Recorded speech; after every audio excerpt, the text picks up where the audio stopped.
ಎಲ್ಲರಿಗೂ ನಮಸ್ಕಾರ. ಈ ಒಂದು ವಿಡಿಯೋದಲ್ಲಿ ನಮ್ಮ ಶ್ರೇಷ್ಠತೆಯನ್ನ ನಾವು ಹೇಗೆ ತಿಳಿದುಕೊಳ್ಳುವುದು ಎನ್ನುವುದನ್ನ ಕುರಿತಾಗಿ ಇಲ್ಲಿ ನೋಡುವಂತವರಾಗೋಣ. ಅದಕ್ಕಾಗಿ ಒಂದು ಸ್ಫೂರ್ತಿದಾಯಕ ಕಥೆಯನ್ನ ನಿಮಗೆ ಹೇಳಲು ಬಯಸುತ್ತೇನೆ. ಅದಕ್ಕಾಗಿ ವಿಡಿಯೋವನ್ನ ಪೂರ್ತಿಯಾಗಿ ನೋಡಿ. ಒಂದು ದಿನ ತಮ್ಮ ದೇಹದಿಂದ ಸುಗಂಧವನ್ನ ಹೊರಸೂಸುವ ಕಸ್ತೂರಿ ಮೃಗಗಳ ಒಂದು ಗುಂಪು ಕಾಡಲ್ಲಿ ಕಸ್ತೂರಿಯ ಸುಗಂಧ ಎಲ್ಲಿಂದ ಬರ್ತಾ ಇದೆ ಅಂತ ಹುಡುಕ್ತಾ ಹೊರಟವು. ಕಾಡೆಲ್ಲ ಹುಡುಕಿದರೂ ಸಹ ಆ ಕಸ್ತೂರಿ ಮೃಗಗಳಿಗೆ ಆ ಸುಗಂಧದ ಮೂಲ ಕೊನೆಗೂ ತಿಳಿಯಲೇ ಇಲ್ಲ. ಆದ್ರೆ ಅದೇ ಗುಂಪಿನಲ್ಲಿದ್ದ ಒಂದು ಕಸ್ತೂರಿ ಮೃಗ ಮಾತ್ರ ಒಂದು ಮರದ ಕೆಳಗೆ ಹೋಗಿ ಕುಳಿತುಕೊಂಡು ಏಕಾಗ್ರತೆಯಿಂದ ಆ ಸುಗಂಧವನ್ನೇ ಆಸ್ವಾದಿಸುತ್ತಾ ಆ ಸುಗಂಧ ಎಲ್ಲಿಂದ ಬರ್ತಾ ಇದೆ ಅಂತ ತನ್ನ ಕಡೆಗೆ ನೋಡಿಕೊಳ್ಳಿತು. ಆಮೇಲೆ ಏನಾಯಿತು ಗೊತ್ತಾ? ಏನ್ ಆಶ್ಚರ್ಯ ಅಂದ್ರೆ ಆ ಸುಗಂಧ ತನ್ನ ದೇಹದಿಂದಲೇ ಬರ್ತಿದೆ ಅಂತ ಗೊತ್ತಾದ ಮೇಲೆ ಆ ಕಸ್ತೂರಿ ಮೃಗ ತುಂಬಾ ಸಂತೋಷದಿಂದ ತನ್ನ ಬಳಗವನ್ನೆಲ್ಲ ಕರೆದು ಹೇಳ್ತು, ಇದುವರೆಗೂ ನಾವೆಲ್ಲ ಹುಡುಕ್ತಿದ್ದ ಸುಗಂಧ ನನ್ನ ದೇಹದಿಂದಲೇ ಬರ್ತಿದೆ ಅಂತ ಹೇಳಿತು.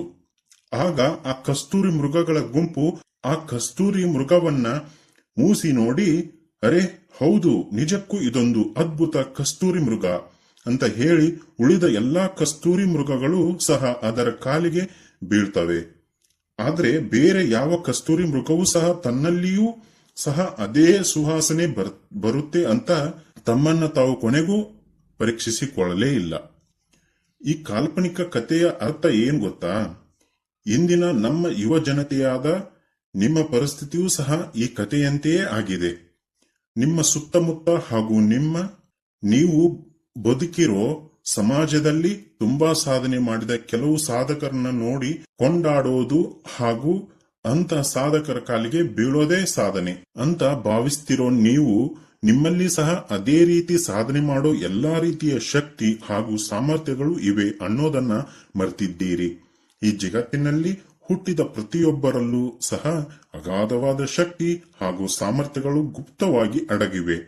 ಹಾಗೆಯೇ ನಿಮ್ಮಲ್ಲೂ ಸಹ ಪ್ರಕೃತಿ ದತ್ತವಾದ ಅನಂತವಾದ ಶಕ್ತಿ ಸಾಮರ್ಥ್ಯಗಳು, ಅಗಾಧವಾದ ಧೈರ್ಯ ಸ್ಥೈರ್ಯಗಳು ಹಾಗೂ ಪ್ರಚಂಡವಾದ ಆತ್ಮವಿಶ್ವಾಸ ನಿಮ್ಮಲ್ಲೂ ಸಹ ಇದೆ.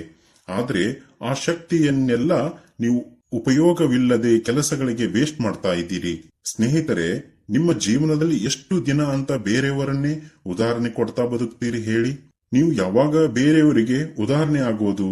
ಬೇರೆಯವರಿಂದ ಆದ ಸಾಧನೆ ನಿಮ್ಮ ಕೈಯಲ್ಲಿ ಯಾಕಾಗಲ್ಲ? ಆಗುತ್ತೆ, ಖಂಡಿತವಾಗಿಯೂ ಆಗುತ್ತೆ.